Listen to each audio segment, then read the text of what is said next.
नमस्कार मित्रों। आज की हम इस क्लास में केंद्रक के बारे में अध्ययन करेंगे कि त्रिभुज का केंद्रक कहाँ होता है या केंद्रक होता क्या है। देखो, इसे हम लोग गुरुत्व केंद्र भी कहते हैं। क्या कहते हैं इसको? गुरुत्व केंद्र। गुरुत्व केंद्र केंद्र का मतलब है कि जहां पर किसी भी त्रिभुज का मतलब पूरा भार उसके ऊपर उपस्थित होने में, पूरा मतलब चारों तरफ से जो भार है उसी के ऊपर अपन लोग मतलब वहां से अपन लोग किसी भी चीज को मतलब चारों तरफ तुलना की जा सकती है। अब देखो, ये कोई मैंने त्रिभुज ले लिया, कोई भी त्रिभुज ले लिया। इस त्रिभुज की अपन लोग माध्यिका खींचे। देखो, इस त्रिभुज का मिड पॉइंट ये है, इस भुजा का मिड पॉइंट ये है और इस भुजा का मिड पॉइंट ये दिख रहा है मुझे। मैं यहाँ से माध्यिका खींचता हूँ, इसी प्रकार मैं यहाँ से भी क्या करता हूँ, एक माध्यिका खींचता हूँ। यहाँ से भी क्या कर दिया मैंने, एक माध्यिका खींच दी। तो त्रिभुज की तीनों माध्यिकाएं जिस पॉइंट पर मिलती है उस पॉइंट को क्या कहते हैं अपन लोग? केंद्रक। क्या कहते हैं उस पॉइंट को? केंद्रक कहा जाता है। और इंग्लिश में क्या कहेंगे इसको? सेंट्रोइड। क्या कहेंगे इसको? सेंट्रोइड कहा जाता है। तो हम लोग यहाँ से क्या लिख सकते हैं बताओ परिभाषा के अंदर? कि त्रिभुज की तीनों माध्यिकाएं जिस पॉइंट पर मिलती हैं। तो परिभाषा की बात करें इसकी, केंद्रक की परिभाषा। परिभाषा कि त्रिभुज की तीनों माध्यिकाएं, तीनों माध्यिकाएं जिस पॉइंट पर, माध्यिकाएं जिस पॉइंट पर मिलती है, त्रिभुज की तीनों माध्यिकाएं जिस पॉइंट पर मिलती है उसे क्या कहते हैं बताओ? उसे अपन लोग केंद्रक के नाम से जानते हैं। कि त्रिभुज की तीनों माध्यिकाएं जिस पॉइंट पर मिलती है उसे क्या कहते हैं? वह त्रिभुज का केंद्रक होता है। तो मिलती है वह बिंदु या वह बिंदु, वह पॉइंट त्रिभुज का केंद्रक होता है। वह पॉइंट त्रिभुज का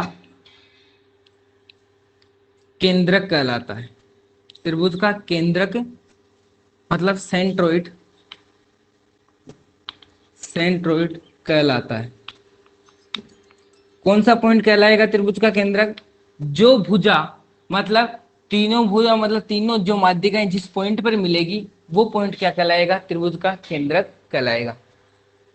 दूसरी भाषा में अपन लोग इसको कह सकते हैं कि त्रिभुज की तीनों माध्यिकाएं हमेशा एक पॉइंट से गुजरती है। त्रिभुज की तीनों माध्यिकाएं हमेशा क्या करती है? एक पॉइंट से अपने पास गुजरती है। जो वो जिस पॉइंट से गुजरती है उसी पॉइंट को क्या कहा जाएगा हम लोगों के पास? उसको हम लोग त्रिभुज का केंद्र कहते हैं। उसको अपन लोग त्रिभुज का गुरुत्व केंद्र भी अपन लोग इसको कहते हैं। ये केंद्रक क्या करता है? केंद्रक की जो माध्यिका होती है, आए बात समझ में? केंद्रक माध्यिका को 2:1 में विभाजित करता है। क्या करता है बताओ केंद्रक? त्रिभुज का केंद्रक। अब देखो, ये त्रिभुज का केंद्रक है ना, तो इसका मतलब 2:1, मतलब दो भाग इधर है तो एक भाग क्या होगा? इधर की साइड, केंद्रक के इधर की साइड। तो हम लोग यहाँ से अपन लोग एक चीज और लिख सकते हैं नोट लगा के। विशेषता है इसकी कि त्रिभुज का केंद्रक मतलब सेंट्रोइड माध्यिका को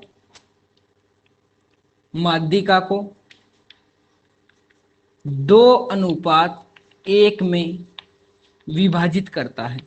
विभाजित करता है 2:1 में विभाजित करता। तो किस प्रकार से विभाजित करता है? 2:1 में, 2:1 में क्या करता है? विभाजित। ये त्रिभुज है, ये और ये क्या कर दी इसकी मैंने, आई बस मेरे को केंद्र कहाँ है? यहाँ पर। तो मिटा सकता हूँ मैं इसका केंद्र कहाँ है? यहाँ पर। ये केंद्र का आया तो यहां से यहां तक है ना, यहां से और यहां तक। तो अगर इधर दो पार्ट है तो इधर क्या होगा? एक पार्ट। तो इसका मतलब ये किस क्या करेगा? 2:1 में क्या करेगा? अपने पास विभाजित करने वाला है। नाम दे अपन लोग तो ए बी, और इसके बाद अपन लोग देख सकते में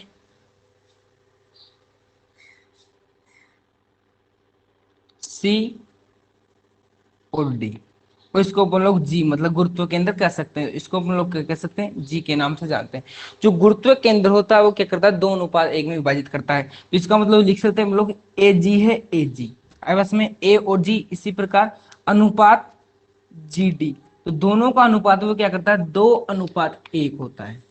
ये आप लोग ध्यान रखें कि त्रिभुज का जो केंद्रक होता है वो माध्यिका को क्या करता है, 2:1 में विभाजित करता है। ये केंद्रक की बात हुई। वीडियो देखने के लिए आपका धन्यवाद, बहुत बहुत आभार।